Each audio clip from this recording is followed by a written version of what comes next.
Hello, welcome to another edition of the Crypto Club and Digital Assets Weekly Catch-up on Zoom. It is Sunday, the 3rd of August, 2025, and as is always the case, never quite know what we're going to be talking about in these sessions. Really depends upon the audience and what they want to discuss. Some weeks we talk about blockchain, whether that's layer 1 or layer 2 solutions, Bitcoin, Ethereum, all the major cryptocurrencies, talk about crypto tokens, NFTs, ICOs, SCOs, TGs, any other three-letter acronyms, really. We also delve into DeFi, the intersection of the Internet of Things, or IoT, to add another three-letter acronym. We also talk about AI, and we even discuss things like central bank digital currencies, or CBDCs. These sessions are open to everybody, novice and expert alike, so do come along and join us on a future session. We hold them every Sunday evening, 7 p.m. till 8 p.m. UK time. Do click on the link below, which explains how you can come and join us for a future event. So, hope you find something of interest in today's session. If you do remember to click the like, subscribe. Even better, come along to a future session. So, with that, let's see who's going to come and join us today. Hey, Derek. Hey there. Hey. So what's going on in the crypto world then? Let's see, continued US regulation, I think. Looks like stable coins are in and central bank digital currencies are out. Is that a fair thing to say? In the US, it looks like it. Mm. Yeah. CBDCs is a no-go for them. Yep. So I think the Genius Act was actually genius, to be frank, you know. Yep. You're going to start to see stable coins appearing all over. Yep. And with US dollar, backed by US dollar, it just makes the US dollar even stronger, you know. Yep. Yeah. No, not stronger, but prevalent. Yeah, because US dollar continued to become less and less stronger, but it will still continue to dominate worldwide. If stable coins start to appear all over. Yeah, but I was reading something earlier which kind of suggested some sort of restriction with the stable coins. If I just share, because you got this thing where it says Genius Act restricts stablecoin growth amid tokenization debates. So, for anyone who's watching who doesn't know what Genius is, it's the guiding and establishing national innovation for US stablecoins. That sounds rather exciting. Something that Trump signed a few weeks ago. But I thought it had some sort of limitations. Is it just that they're properly trying to control it then? Yeah, interesting that they're saying it's response to DM's project, which was quite a classic one with Facebook. Oh, well, yeah. We should see. We're definitely in interesting times where you've got a major international power embracing an element of crypto at least. And as you say, if they link it to the US dollar, it potentially strengthens it even further or weakens it, depending upon your mindset. So what else is going on then? Anything of interest? Yeah, I don't think much has happened, to be frank. You know, but I was looking at a few things. Go on. Recently. Your things are always major in some way. Do share. Yeah, there was a few things I was looking at this week, but it's holiday, so not much is happening. Last few days, more FUD about China. People, China banned crypto, enforcing all the bans. I mean, every year they say the same thing, So that was last few days. Apart from that, Okay. it was just the markets were affected by the this last week. Okay. I get. numbers that came out from jobs, US jobs, etc. Yeah, I was picking up on that earlier as well, and I guess you saw the Coinbase advert, which Yeah, that was funny. is certainly something different. But it's as you say about the numbers and that. I was just picking up on that earlier on about the jobs growing. Um, but yeah, where that actually goes. But other things as well. Yeah, Coinbase's revenue hitting 1.5 billion just at the point at which they launched that very interesting video, which was basically a slight at the British mustn't grumble attitude, and somewhat aimed, I think, at the regulator as well. Hey, we're joined by a couple of other people anyway. So Nathan's joined us. Hey, Nathan, good morning to you, or good afternoon. And Chris is back as well. Hello, Chris. Chris is staying on mute for now. Well, there we go. No, I just unmuted myself. Hello, everyone. Well, Chris. So you've got an interesting mix of people here. We've got Nathan, who's doing some fascinating stuff in the crypto and blockchain world, particularly around supply chain and provenance. I guess you're still heavily into the wine, Nathan. Was that fair? Yes, actually, some interesting stuff. We're going to probably join the two. When we were in Las Vegas for the Bitcoin conference, we met Miguel Ortiz, who owns and runs House of Rare, a very fine tequila brand. And we were at Mike Tyson's ex-mansion, which is now owned by Michael Turpin, aka the godfather of crypto, at least according to some reports. Cut a long story short, we did a tequila tasting. We discovered that we had a lot of things in common to do with barrels and our 100-year-old port, which we're planning to tokenize soon. And the fact that their agave plantation in Mexico is bordered by eucalyptus forest, which gives their tequila a particular flavor. And of course, eucalypts always come from Australia at some point. And they've done very well in California and Mexico, southern France, and etc. But they're all native to Australia, and there are many different types. So we're actually going to undergo some interesting experimentation along with the tokenization. Okay, so you're going to be blending the product and offering a tokenized version of it in some way. Yes, okay. He's already selling entire barrels of tequila.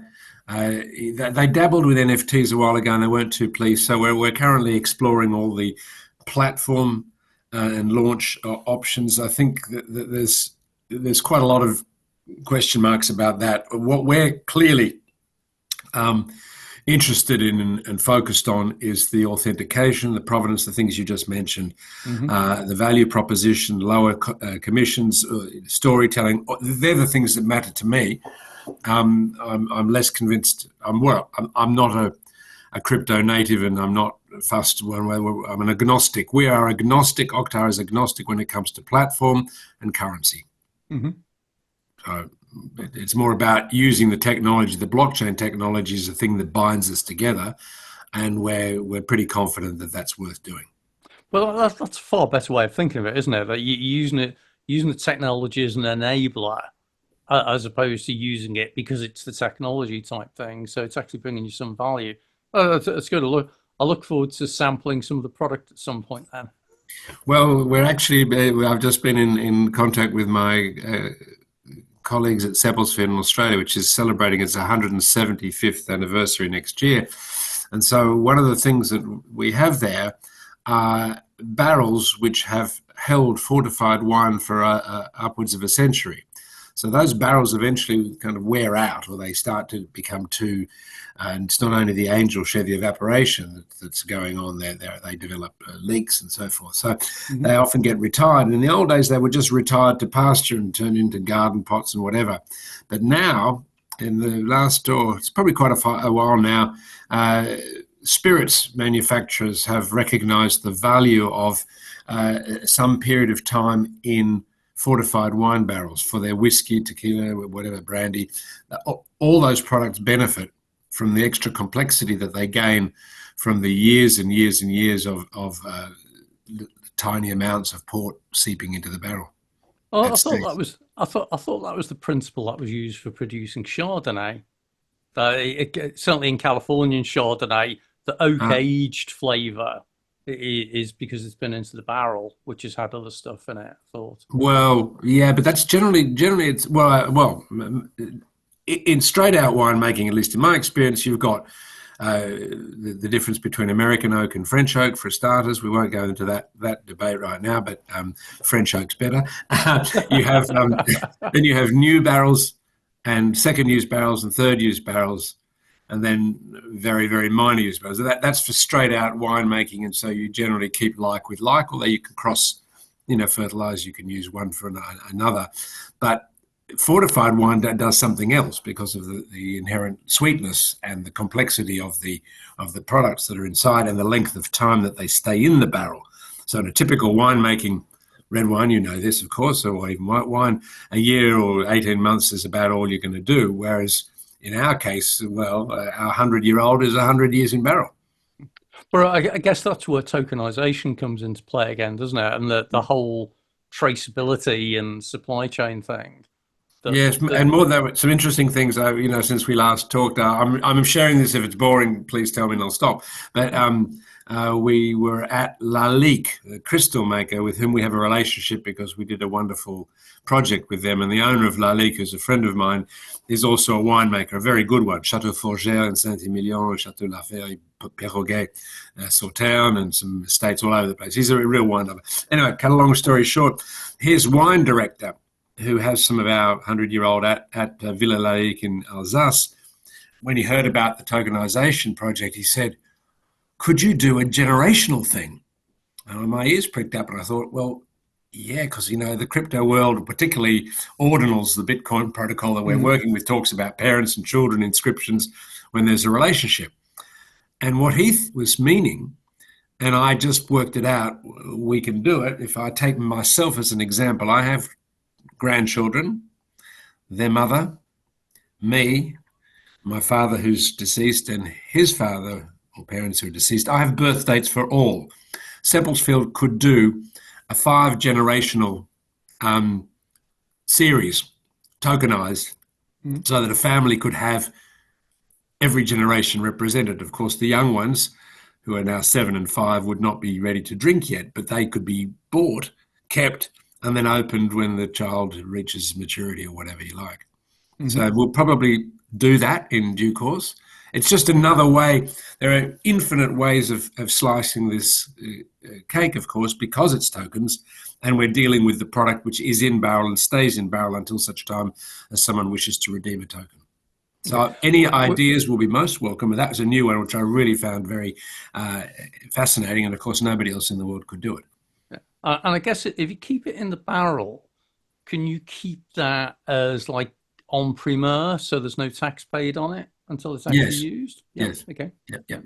We've been through all that. Basically, it's out. You're buying it en primeur effectively. Yeah. Okay. Yeah.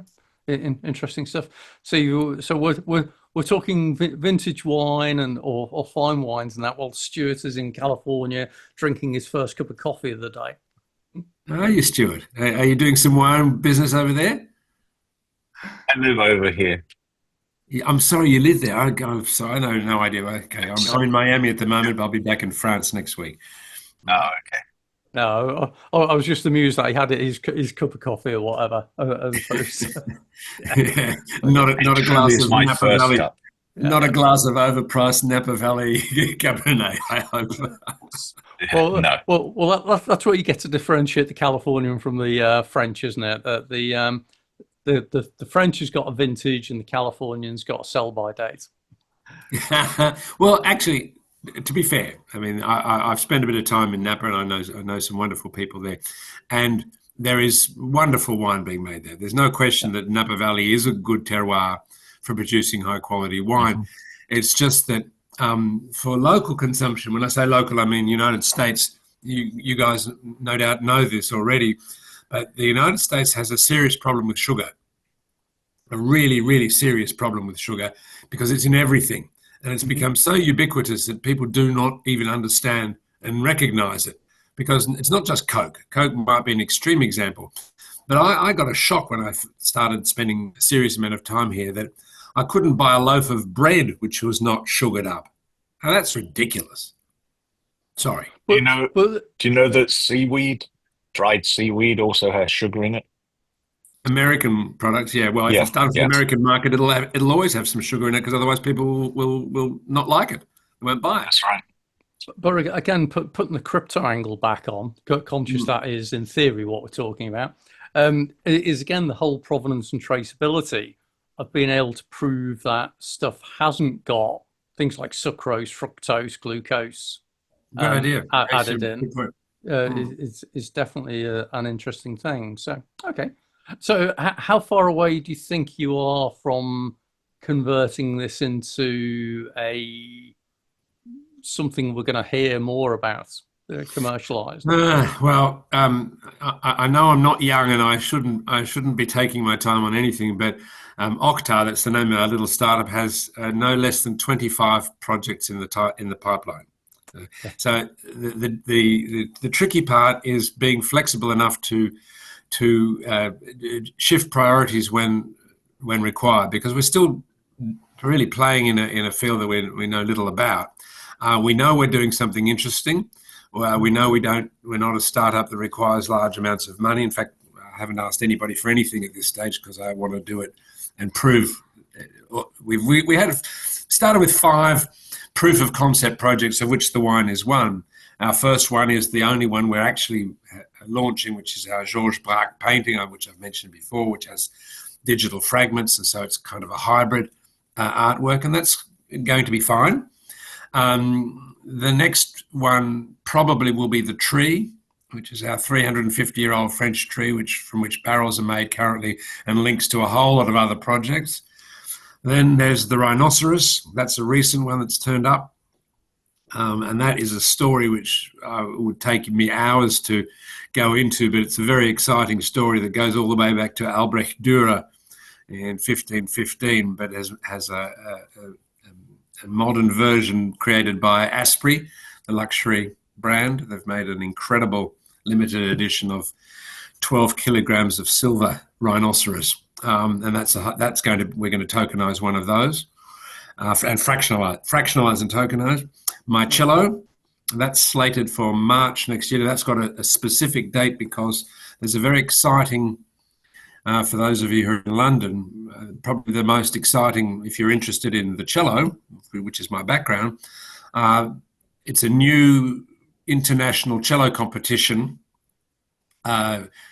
run under the auspices of the Royal College, who received some money from I don't know where to produce a very, very high prize pool. I think it's 150,000 euros, which is unheard of, which means that every young cellist worth anything is going to be there.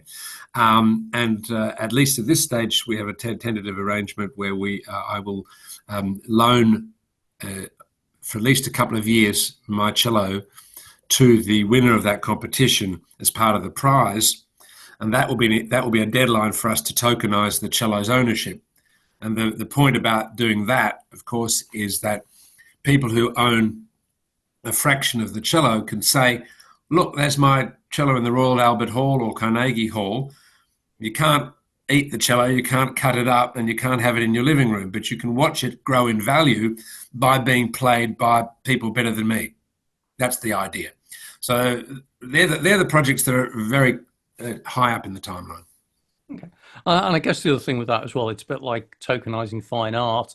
It's a little bit about having the bragging rights, or rather evidence of bragging rights of you've got a share in something. Okay, cool. And it's also something which my co-founder Matilda invented, well, at least the term, which we like very much, which we call fractional philanthropy. So we're building that into so the cello is a perfect example. You buy a fraction of the cello, whether you wish to be a philanthropist. There's a lot of people who do that already, but they buy instruments and loan them to orchestras or whatever. You are being a philanthropist. That's cool. But you can be an investor as well. You can just go into it saying, I just want to buy this because old instruments of this kind can continue to outperform the stock market over a very long time frame. So that you can just say it's a good solid investment. Your pension fund or whatever. But you will also be participating, willingly or not, in the philanthropic part, because I've mandated through the smart contract, again, the blockchain's power, we can mandate in an immutable, or at least quasi-immutable way, what happens in the future. And that's going to be done. Okay. So back to the blockchain. So again, the power of the blockchain. Again, people say to me, well, why do you need to? I met a chap who's quite a well-known person who's with some mates in the past. He's bought several very valuable instruments and loaned them out. He said, well, we're doing that already. What's the advantage here? And I said, well, I just explained it to you. The big difference here is you have to organize your group of people, then you have to set the rules, and you have to decide, you have to agree. I'm doing all that. And it's going through a third party, which will be a charitable trust, which will make the decisions. The only thing that's important is to make sure the right people are on that trust. Yeah. I guess it's something that I see this every 5-6 years, where we keep going through the same hoops again of, oh, let's use a blockchain for supply chain or for whatever, as you say, for like a provenance. And without fail, you always get the, oh, well, what's the advantage of using a blockchain, blah, blah, blah. And we never quite get to the point of it actually being materially of sufficient benefit that someone manages to commercialize it and stay in business. So I've seen loads of projects where people go through this of, oh yeah, we're gonna tokenize X, whether it's real estate or a high value good or whatever, or a racing car, fine art and that kind of thing. And they go off and try it, and there's either not the latent demand or there's some technical or legal problem, whatever, and it always fades away. So eventually, it's a bit like watching waves coming in on a beach. That I hope that over time that they just come up slightly higher and slightly higher, and I'm hoping with the progress of technology and the adaptation of regulation as well, that we'll eventually get to the point where someone will hit it just right. Yeah, well, I mean, I suppose we're looking at, I take it you guys have had a huge amount of experience, which I've not had in this field. So I go back to fundamentals. So essentially we're dealing with, I know people use the word real world assets to mean something which I don't consider real world assets, but we're dealing with collectibles of high value. Now, high value is obviously sometimes a matter of subjective debate.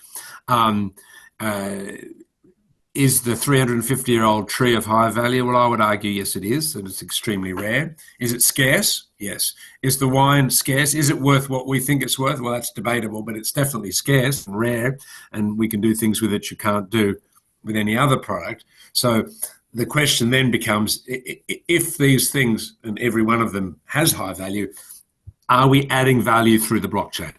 Mm-hmm. And that's where we're starting. And so far, well, I'm on groups like this to be told that I'm wrong, but I want you to tell me why I'm wrong, not just it's been tried before. I'm watching Stuart's head going, no. All right, Stuart, tell me what's wrong. Basically, you are putting a lot of trust in a contract that is a piece of electricity. And what you're essentially doing is you're counting on the network to be there in 5 years, 10 years, so on, and that piece of electric, the smart contract, can still be read. I don't know how many 5.5-inch floppies or whatever size they were. You put data on thinking, I'll save that for later. Then you went to 3.5-inch and so on and so forth. That is one of the problems that a lot of people are not addressing. And that is the longevity of electronic stored information, is the ability to read it. Now, obviously, IBM have got 50-year-old machines out there that are running the air traffic for the US. But what I have seen is companies come and go. For example, we had a company that was looking at putting your whole life on the blockchain. And then your grandkids and their grandkids can pull up images of you talking about various things. Unfortunately, they went out of business. Their server got turned off. Somewhere out there in the ether, the contract exists. Finding it is another problem. Yeah. So Okay. you have I to be understand. aware of things like that. No, That's I'm why aware of you that. that's why you have indexers. Mm. Indexers help exactly with that. Well, You just need to build your own indexer or use an existing indexer service. yeah, well, we haven't come across that technical issue yet, and I'm not the person to even discuss that. What I can say is that the fact that we repose on real world assets that remain real world assets is the key. So my cello's not going anywhere. Someone might argue if in 20 years' time the smart contract didn't exist anymore, well, you'd have the oral tradition, or you'd have 20 years of experience of it having worked. And if by now there was some debate about whether the cello was meant to go to this person or that person, that might be a little problem then. But you would have already had some custom and practice. So as long as it works at the beginning, I'm not as worried about the immutability. I don't even like the word anymore because various technical people have told me there's no such thing, and that when the quantum computer arrives, even Bitcoin will be blasted away. And quite frankly, I don't care. But I do care about the inherent value of the assets. Then if you don't care, why are you using blockchain? Just use any other database. Sorry, I shouldn't say I don't care, JT. I do care. Of course, I prefer at this point. Blockchain is for me the best and lowest cost and most transparent method of doing this. I've seen nothing else. Pieces of paper are not much good. There's no point in having anything transparent if it's not immutable, because the problem today is that if I go to any database and change a value that says 500 to 400, you and everyone else are making informed decisions based on what you see on the screen. And I, as a hacker or a government, has changed that figure.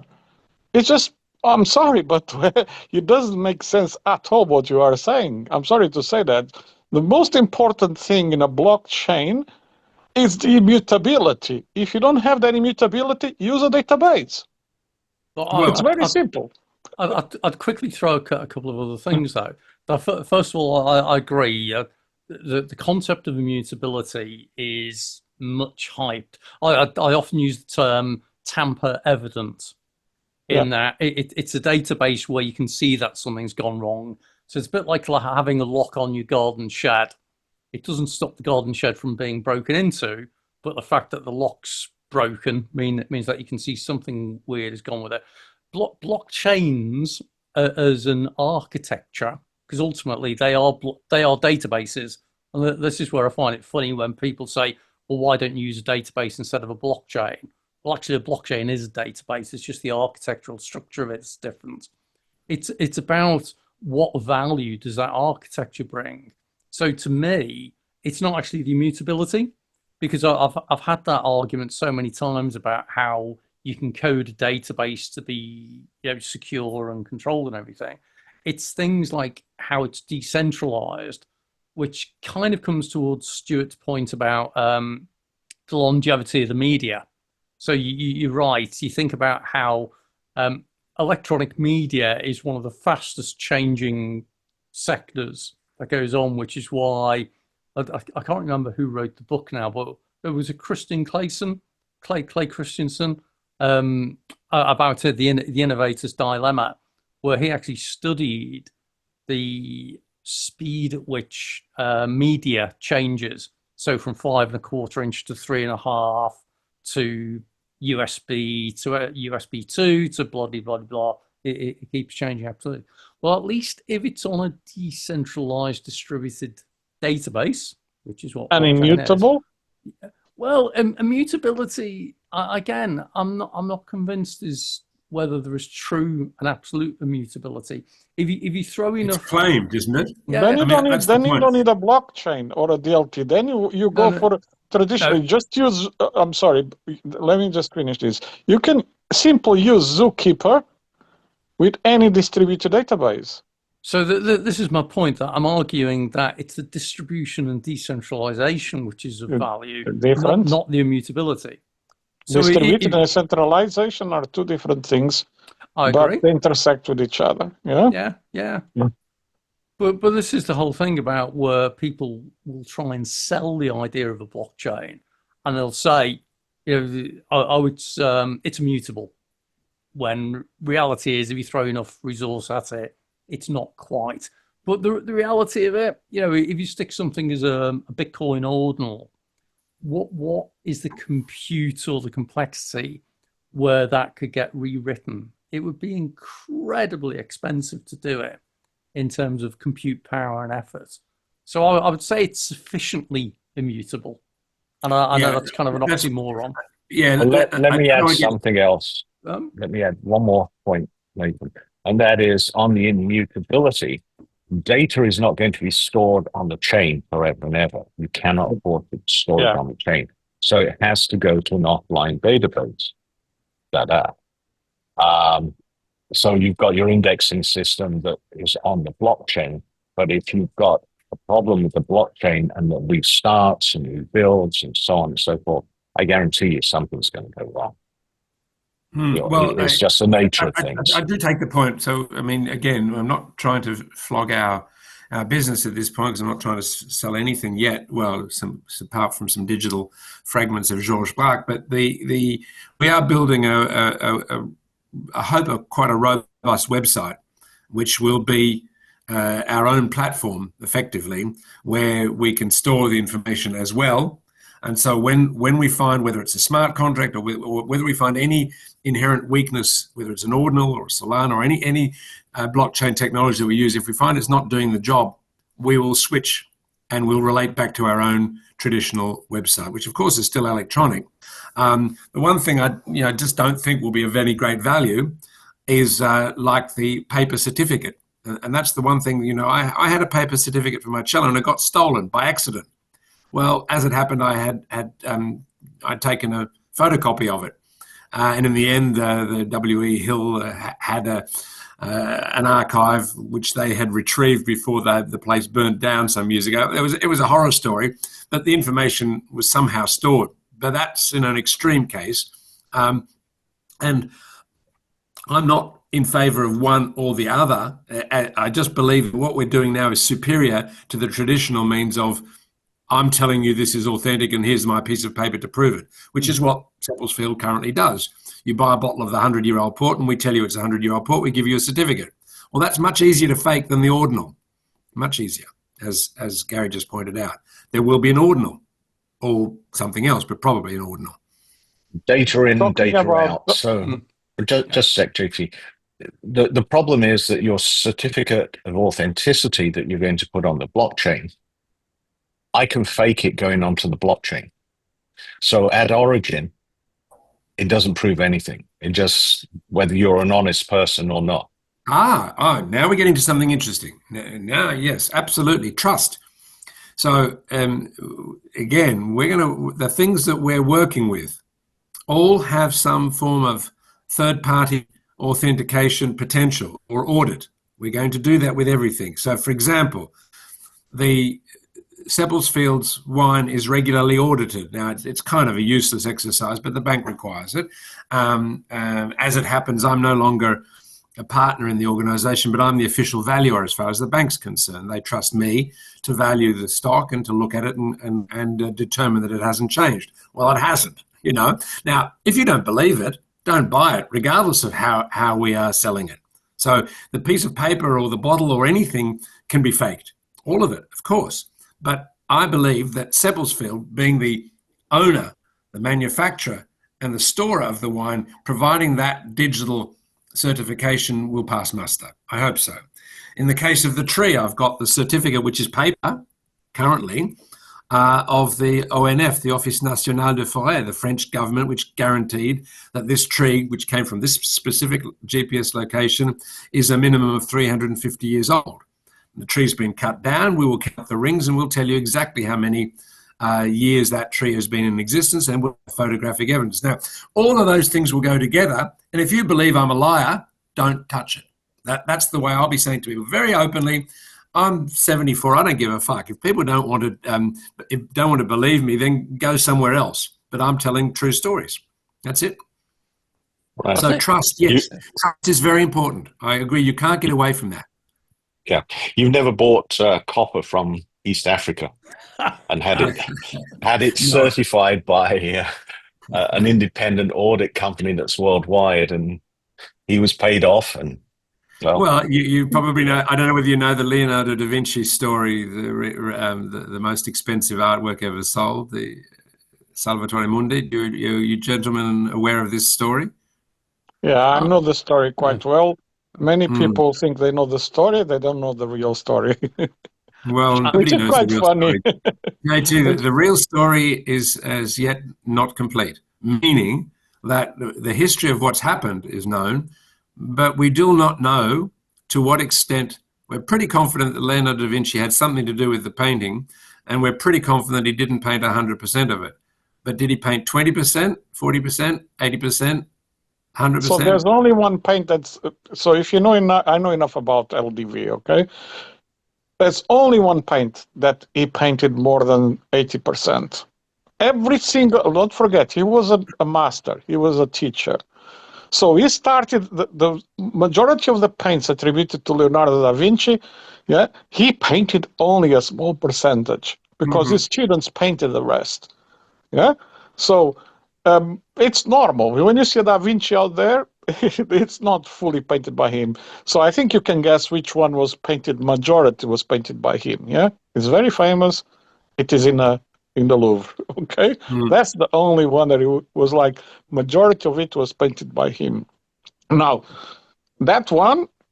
So there's one, I can't remember the name uh, of the place in Florence that actually is the most expert in the world about Leonardo da Vinci, and they are the ones who actually do the authentication, all the imagery, all the X-rays, everything. You know, they do a complete. I have a full report for one, by the way. Okay, I know a collector has one in private collection. Okay, so it is quite incredible that that one, yeah, that was sold to a famous sheikh.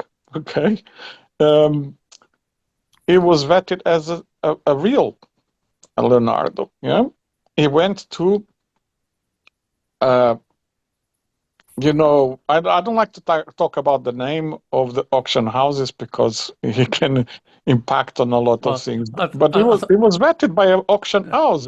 So even after vetted by an auction house, later on was found to be a fake one. Yeah. So it doesn't. The authenticity is extremely, extremely hard on any famous artists that are quite old. Talk about Rembrandt. All of those more Yes. recent ones is a bit more easy. We agree on that, JT, and for that reason, I'm not dealing with anything like that. I have dealt with them, by the way. I've had a very interesting painting which I sold successfully at auction, where there was not much doubt. It was a different painter, not nearly as well known. Hyacinthe Rigaud, he was the court painter for Louis XIV, and it's a famous portrait which you might recognize if you saw it because it's in the Louvre, and there's a second version in Versailles. And there are multiple versions of this painting. And it turned out that we found one that had a very good, interesting provenance, but was in rather shitty condition. And we restored it, and then we spent 6 months or a year researching its provenance through traditional means. And we discovered, to the satisfaction of the world expert on this painter and the auction house, which I won't name, but it's the same one that dealt with that this was the real deal, and it went for a lot of money, also to the Middle East, as it happens. But so it can work in reverse.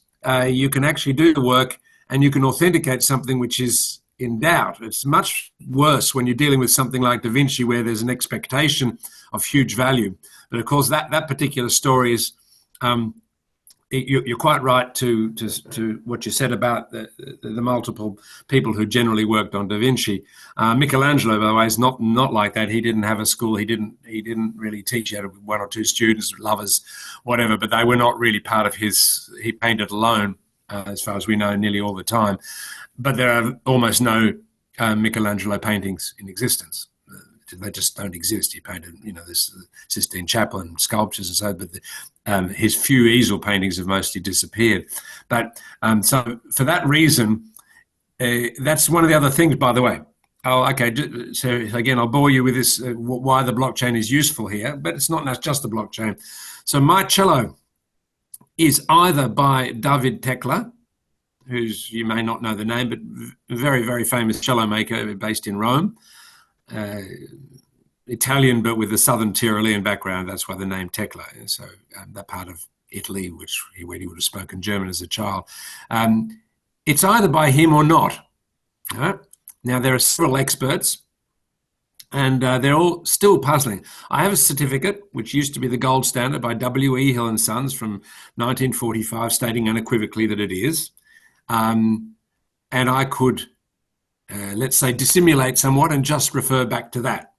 We now have a dendrochronology report, which is the wood dating, which doesn't preclude my gentleman, but it throws into doubt the little sticker inside, which has the guy's signature and a date.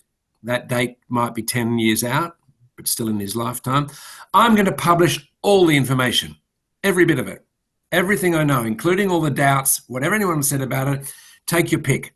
That's the point. I would rather that degree of transparency, which is not normal, by the way, to show that you can trust, not that I'm saying it's this or that, but you can trust what other people's conclusions are and then make up your own mind. The cello looks the same and sounds the same, regardless, as is the case with this painting, just the difference in value.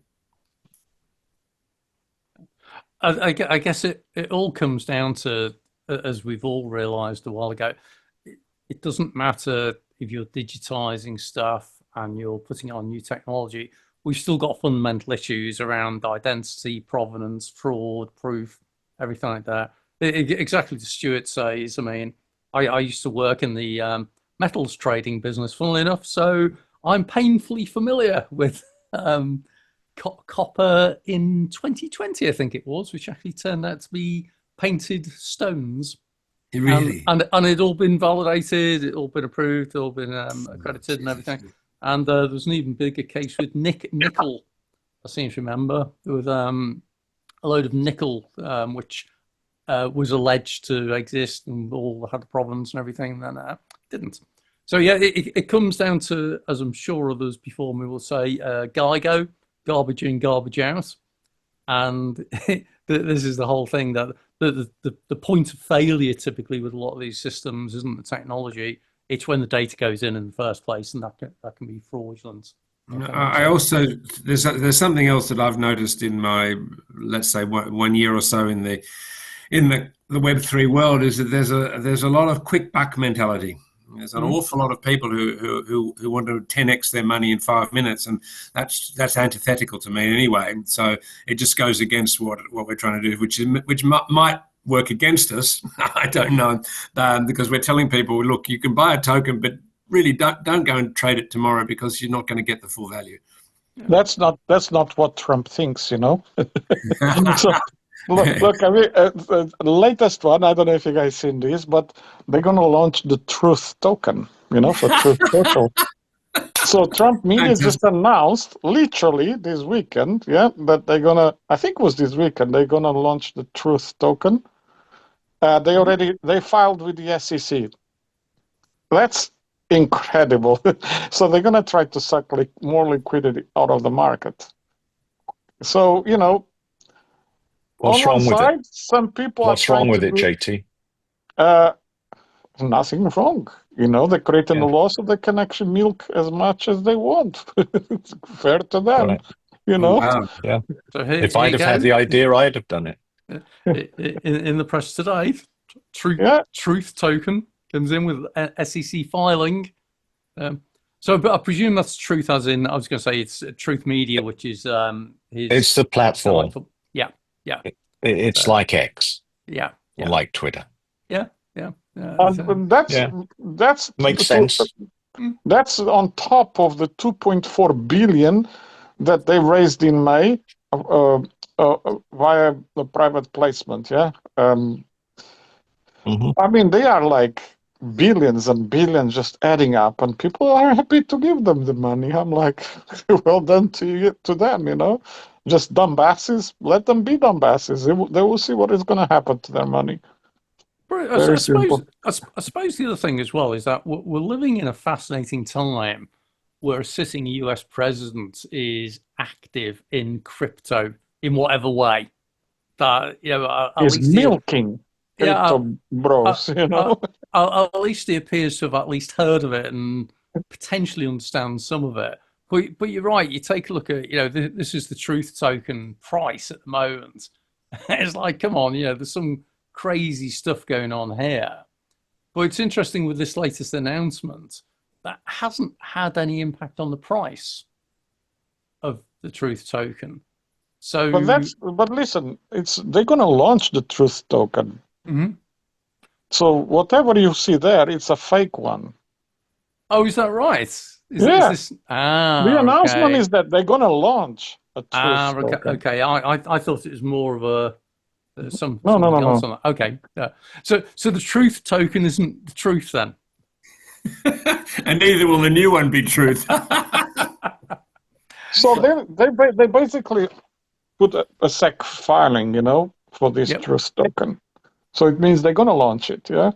There was some Okay. interesting news this week. You know, that's one of them that I was just gobsmacked this morning when I was catching up on some of the news that they Okay. did this. But I think this week, the one that is really fascinating, but not great, it was that, Harcam Intelligence, yeah, they found a 3.5 billion hack, the highest hack ever done. And for 5 years, it was undetected. Yeah, it was Lubian. So the Lubian um, mining pool, BTC mining pool, was hacked in 2020 for 127,000 BTC, about 3.5 billion, which is now 14 billion. And for 5 years, it was undetected. Yeah, by anyone. Only Lubian trying to contact them by sending messages, to the wallets where they move the funds to. It's fascinating. The whole story is just insane. Yeah. That's the biggest, the heist ever done, in crypto. It's worth $14 billion now. There you go. Well, there's some stuff on X on it as well, but there's a link if anyone's interested.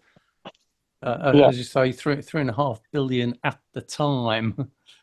So yeah, that's Yeah, look, the way I see it is, I've been reading about this story. Look, they basically were using a weak key generator, okay? So a lot of these wallets from 2010, 11, 12, they were created with very, very weak key generators. And with the computing power today, I suspect, because of many things that are happening, at the moment with some lawyer company in the US giving notices to wallets from 2011. You remember talk about that, many other things. Yep. And now this was revealed that basically they hacked the wallets and they transferred and aggregated the funds to other wallets. Yeah. So since then, nothing happened. So to me, it only means one thing. Okay. Well, there's a few things. The first question is who already had that computing power, yeah, to brute force the key, because it was brute forced. Okay, they already know. So if it was a hacker or hackers, they already in 5 years they would have tried to move the money, mix it. They will try really to cash out. If it was bad dudes, if it was a white hacker, they would have reported it, and they will try to get the big reward. Yeah. So they're not hackers. So leaves to the last one. Who is brute forcing that old wallet? Yeah, who was it? So States oriented, I guess. states, exactly, Yeah. states. Yeah. So some governments. That's why the funds haven't moved for 5 years. Yeah. or some tech companies doing already with something to do with quantum, yeah, or some research projects, because nobody tried to cash it out. And they just there, It's fascinating, the whole story.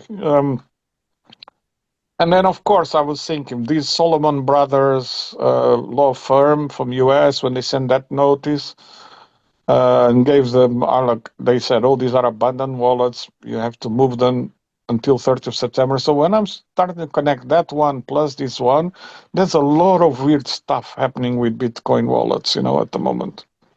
From that era, Yeah. Interesting news. Definitely worth watching to see what develops from that. Indeed. Because it does bring into the whole thing about, and come back to the immutability word and that kind of thing earlier on, that we're making certain assumptions as to levels of security which may be disproved over time. And it's interesting as well, we're doing a lot of stuff in the insurance sector about cybersecurity in general, and the old joke is, 90% of companies know that they've been hacked, and the other 10% just don't realize it yet. That quite often you'll have a hack which people won't be aware of for quite some time, and it may well be that there's some sort of vulnerabilities in blockchains there,